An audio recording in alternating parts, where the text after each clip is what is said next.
कभी कभी जीतने के लिए स्कोर बोर्ड की जरूरत नहीं होती है। कभी कभी मैदान पर खड़ा रह जाना ही सबसे बड़ी जंग जीत लेना जैसा ही होता है और इस बार टीम इंडिया ने वही किया। ड्रॉ ही जीत है और जीत बस एक और रास्ता है हार को दूर धकेलने का।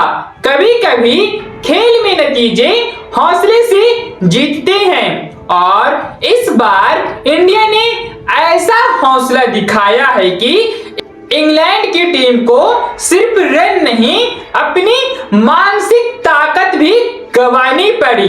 सिर्फ ड्रॉ नहीं था, यह इंग्लैंड की मानसिकता पर एक करारी चोट थी। यह मैच नहीं युद्ध था और इस युद्ध में भारत ने जीत के मायने को बदल दिया। दोस्तों, यह कहानी है उस टेस्ट की जहां इंडिया के पास समय नहीं था, जीत का कोई रास्ता नहीं था और एकमात्र उम्मीद था कि यह अगर हम बहुत अच्छा खेलेंगे तो शायद यह मैच ड्रॉ हो जाए। इसे ड्रॉ मत कहिए, इसे मिशन इम्पॉसिबल को पॉसिबल बनाने की कहानी कहिए। जी हाँ, यह कहानी है India versus England fourth test match. Toss England ने जीता और गेंदबाजी चुनी, मानो कह रहे हो आओ हमें चुनौती दो, और भारत आया सीना तान के। यशस्वी जायसवाल आए 107 बॉल में 58 रन बनाए, 10 चौके और एक छक्का शामिल था। तेज ताबड़तोड़ लेकिन साझेदारी से उसके बाद साई सुदर्शन ने संभाला, 151 बॉल में 61 रन बनाए, लेकिन ठहराव, धैर्य और तकनीक का एक उदाहरण था। लेकिन असली कहानी तो अब शुरू हुई थी जब आया ऋषभ पंत। उसे खेलते खेलते वो चोटिल हो गए। उस समय ऐसा लगा कि मैच वहीं पे खत्म हो जाएगा। फिर आया तूफान, लेकिन गेंद से नहीं चोट से। डॉक्टर ने मना कर दिया 6 हफ्ते तक आराम करो, लेकिन पंत ने कहा जब देश को मेरी जरूरत हो मैं रुक नहीं सकता। वो लड़का लंगड़ाता हुआ मैदान पर उतरा, चल नहीं पा रहा था, ना दौड़ पा रहा था, लेकिन बल्ला बोल रहा था। वो खड़ा हुआ, लड़ा और बनाया एक शानदार अर्धशतक, जैसे कह रहा हो मेरा देश मुझे बुला रहा है और मैं आ गया हूँ। इंडिया की पहली पारी में कुल स्कोर 358 रन का बना। इंग्लैंड की गेंदबाजी भी कम नहीं थी।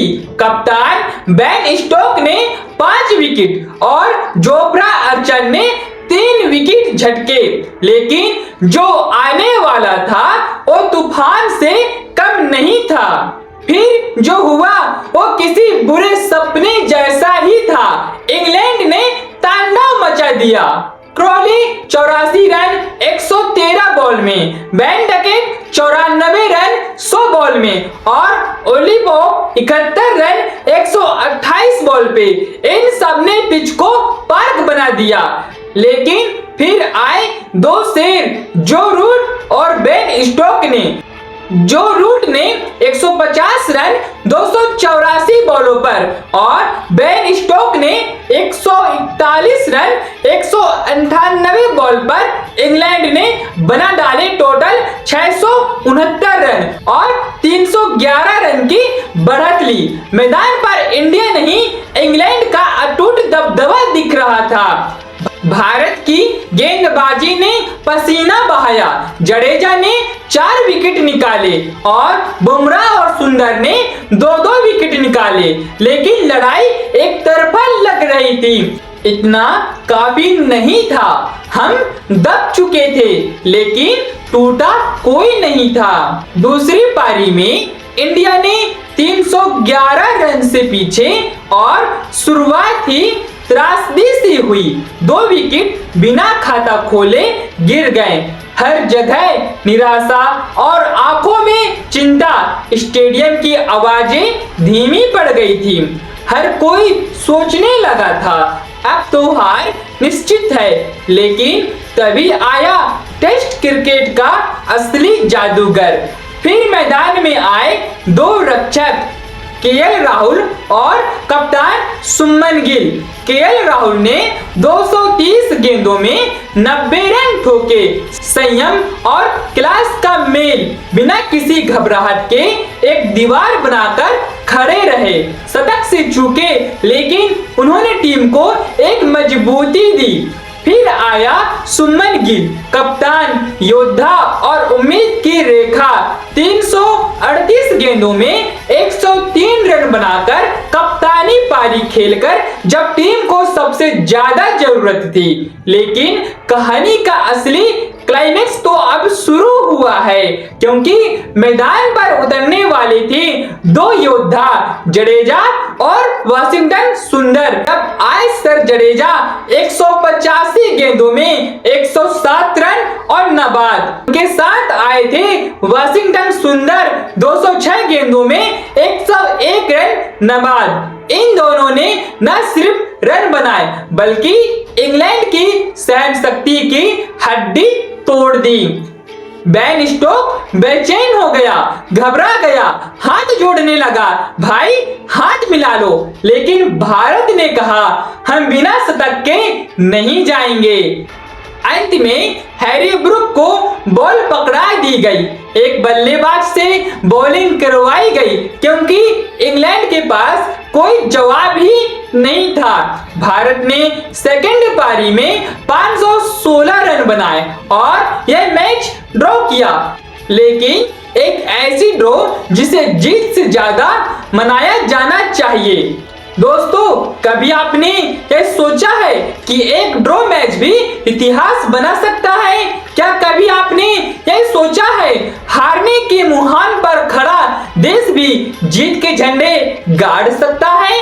यह मैच उस ऋषभ पंत का था जो लंगड़ा कर भी दौड़ा, उस सुमन गिल का था जिसने कप्तानी की लाज रखी, उस जडेजा और सुंदर का भी था जिन्होंने इंग्लैंड की अहम को तोड़ डाला। इंग्लैंड ने रन बनाए पर इंडिया ने इज्जत कमाई। इंग्लैंड ने बॉलिंग की पर इंडिया ने साहस फेंका और अंत में ड्रॉ ही भारत की सबसे बड़ी जीत बनी। अगर आपको इस वीडियो ने जोश, इमोशन और गर्व से भर दिया हो तो एक लाइक ठोक दीजिए और कमेंट कीजिए जय हिंद। सब्सक्राइब कीजिए ताकि जब असली जीत आए हम सब मिलकर उसका भी जश्न मनाएंगे। टेस्ट क्रिकेट जिंदाबाद। और जब इंडिया खेलती है तो ये सिर्फ क्रिकेट नहीं होता, यह देशभक्त जैसा एहसास होता है। और हाँ, याद रखिएगा, हार और जीत बस शब्द हैं, कभी कभी ड्रॉ ही सबसे बड़ी जीत होती है।